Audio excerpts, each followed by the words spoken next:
Hi guys, welcome back to my channel. Thank you again for popping in. Let's talk about some books. Today's video, we are going to talk about the most popular Booktok books and whether they are worth it. I'm going to start with a book that probably started it all in terms of Booktok fantasy, and that is The Cruel Prince. This is one of the most beloved YA fantasies of all time, and there is a reason it goes down that way. It is a very, very good trilogy.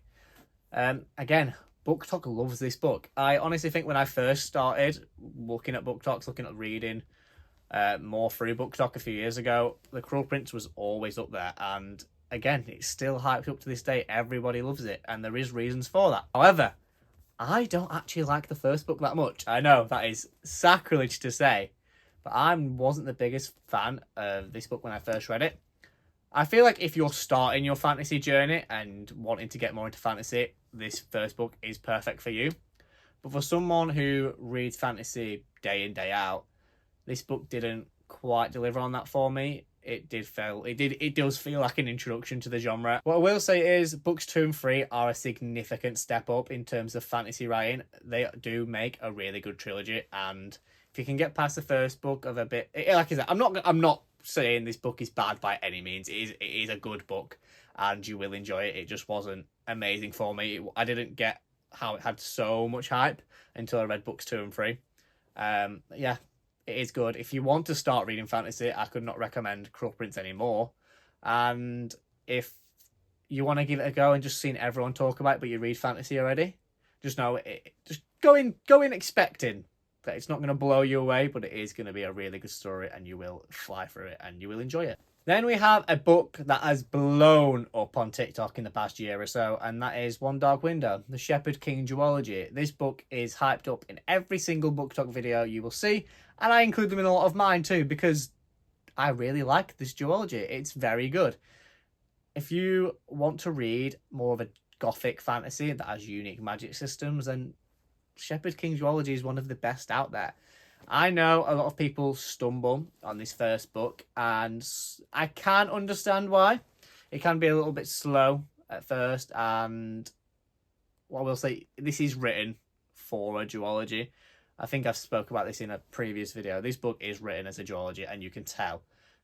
And you should read them both. You should. I wouldn't want someone to DNF after the first book. I want them to read the full thing because it really does pay off.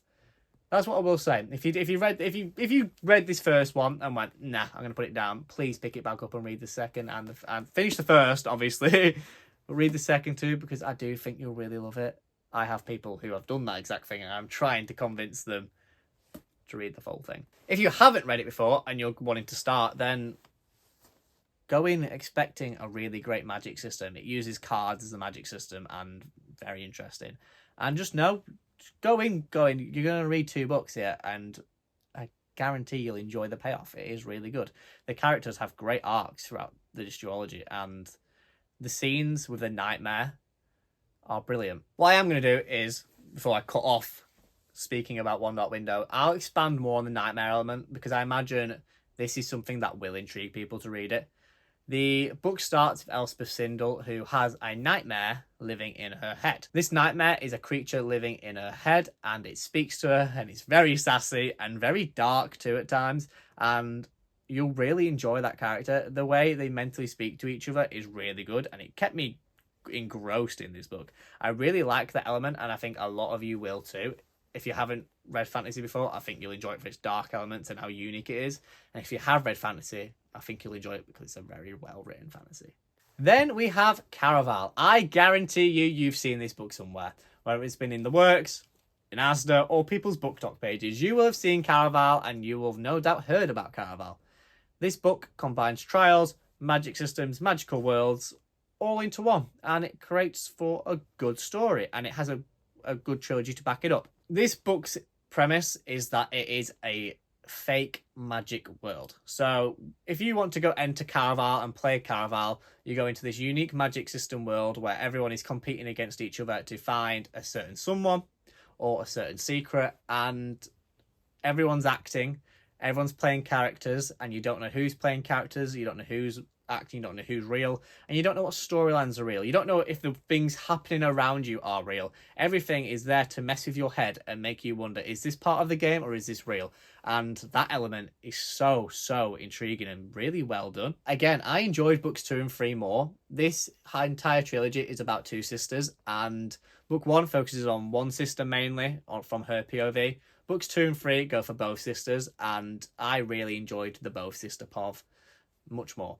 But yeah, Caraval, if you want a unique magic system, and if you liked the way I was describing that, then you are going to like it, because this is what you get in a nutshell. Very unique, very well written, and a lot of people have based their writing off of Caraval, and you can tell. You knew it was coming. Fourth Wing. Again, you've seen this book 1,000 times, you've heard about it 1,000 times, and I'm sure you've heard about Onyx Storm in the past few days, because everyone and their dog has picked it up, read it, and talking about it, and posting spoilers, which I won't get into because it's annoying me, but I already have a spoiler for Onyx Storm. It's been out 3 days at the time of recording. How has that happened? How are people spoiling it already? That's another topic. We won't get into it. If you haven't read fantasy before, I will always recommend Fourth Wing to you, just so you can dip your toes in the genre. It is very good at bringing people into this genre and seeing if they like the dragons, like the magic, like the world building that comes with it. It is by no means a fantasy masterpiece, and never go in expecting that, but he's a great toe dipper. And the writing style is something, if you haven't read fantasy before, you will enjoy. There's a lot of swearing, there's a lot of sass, there's a lot of modern terms in this book, but in a fantasy setting, and that makes it such an easy gateway into fantasy. Like I said, this is by no means a literary masterpiece. Don't go in expecting that. Go in expecting to have fun, and you will enjoy it. The writing is really fun, and you will enjoy it, and most people really love this book, and there is a reason why. It is addictive. I don't know what they put in this book, but it is so, so addictive. Then we have Serpent and the Wings of Night. If you don't recognise this cover, it is because it's quite an old edition. The new cover I'll put here. Carissa Broadbent is one of my go-to fantasy authors. She is absolutely brilliant. She did the War of Lost Hearts series, The Door of No Worlds, and the Crowns of Nyaxa series, which is this one, Serpent and the Wings of Night. Again, a really good fantasy author. Very, very good. And this one encompasses trials, vampires, and it can be quite dark. It's romanticy. There is spice in there. And it's very good. Carissa Broadbent is very good at writing. She is, like I said, she is one of my go-to authors. Her writing is mesmerising. The way she can make you feel things for characters and the way she describes worlds. It sounds so cliche, but you can see her worlds in your head. You can fully picture yourself. I know that's a cliche saying, and I know books are supposed to do that, but no one I've read has done it much better than Carissa Broadbent. She is very, very good. The Serpent and Wings of Night is not as good as the War of Lost Hearts trilogy, but still really good. If you go in reading this book and like vampires, you'll love this book. And once you've read this book and you like it, because you're going to, please read War of Lost Hearts and let me know what you think, because it's one of my favourite trilogies. Next up is The Poppy War, and no doubt you've seen this recently because it's just got the most beautiful special edition I've ever seen. It has fire all on the sprayed edges here, and they are beautiful. I need that special edition. But anyway, The Poppy War. This book is very different to the ones I've been speaking about, and you'll see why if you're going to read it. The writing is quite complicated, it's very fast-paced, and there is a reason R.F. Kuang gets so much acknowledgement for her writing. She's a very unique writer. She's a very good writer, but her books do take a lot of concentration, and they deal with extremely heavy themes. You'll know if you've seen any recommendations from The Poppy War, they always say you're going to cry and it's going to be soul-destroying. That's true. The Poppy War is a very, very great read, but difficult read. You will feel sinking in your chest when you're reading this book. Rin is known as one of the most morally grey characters in fantasy writing, and there is a reason for it.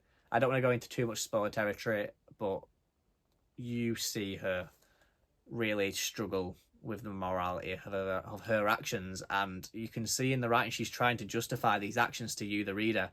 And as a reader, you're going, whoa, whoa, whoa, whoa! I don't know if I'm okay with this. And if you like the sound of that, then this book is for you. It's a very good book. Like I said before, these books aren't like the other Booktok books.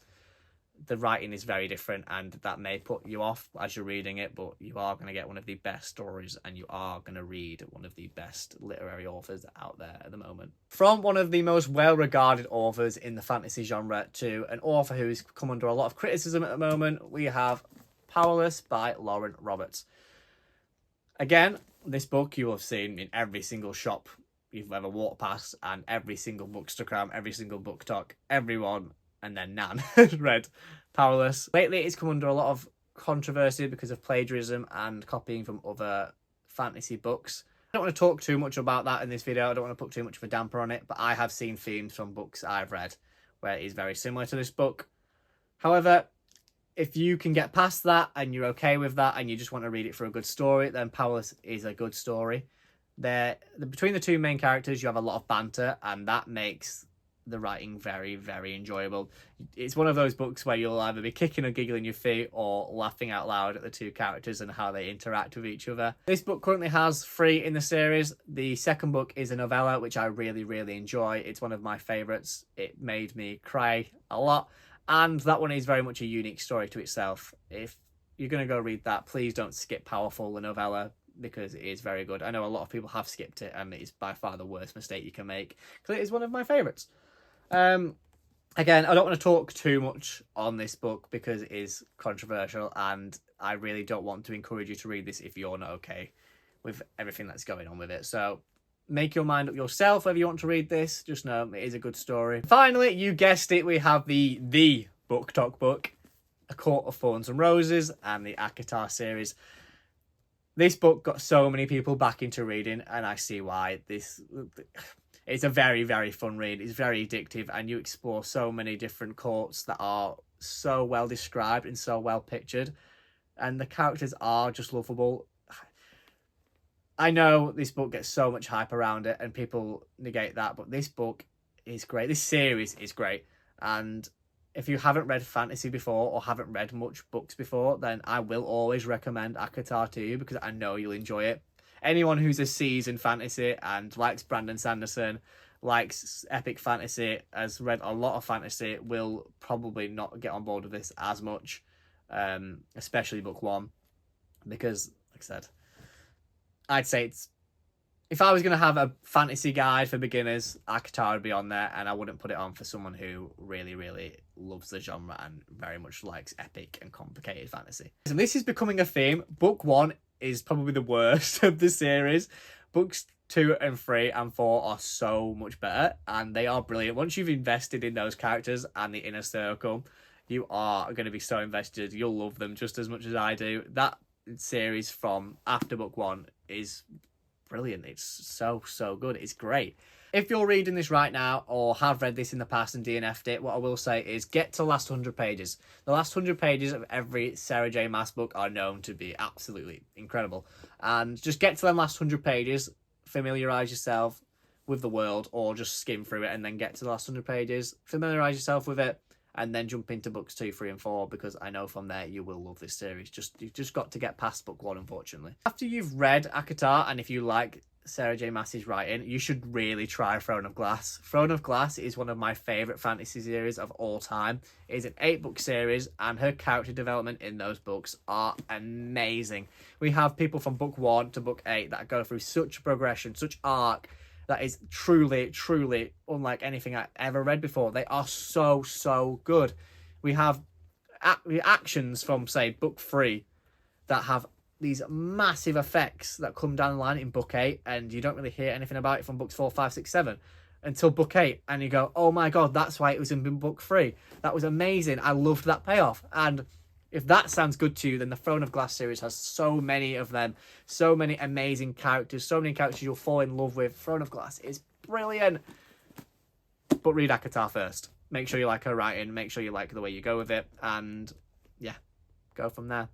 So those are some of the most popular Booktok books out there at the moment.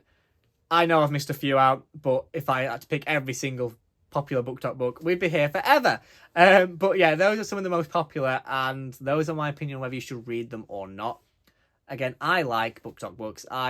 There's nothing better than finding your own book that you can then recommend to people. But Booktok books are recommended for a reason and are hyped for a reason. Normally it's because they are a very, very fun story with characters that people love.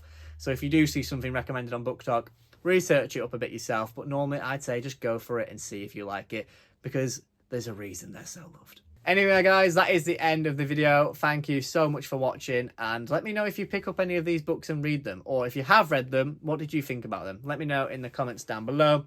Thank you, guys, and I'll see you in the next video. Bye-bye.